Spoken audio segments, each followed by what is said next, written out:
Welcome to Pindar Poetry. We hope you learned something new. In this video, I will show how to make RAM 1500 louder.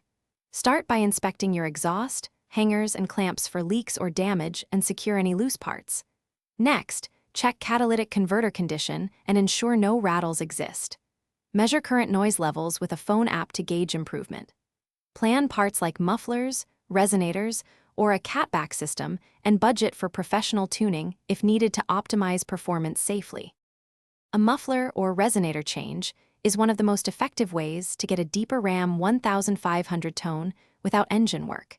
Consider straight-through mufflers for louder, free-flowing sound or chambered units for a tuned growl. Removing a resonator can add rasp and mid-range, but may increase drone inside the cab. Balance desired volume with comfort and choose quality clamps or welds to avoid leaks and rattles on rough roads. Upgrading the intake and applying an engine tune can change how your RAM 1500 sounds across the rev range.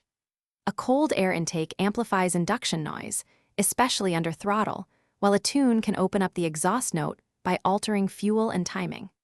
Be mindful that aggressive tunes may affect emissions and warranty coverage.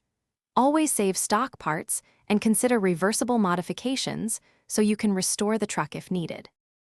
Thanks for watching. Consider subscribing if we helped you.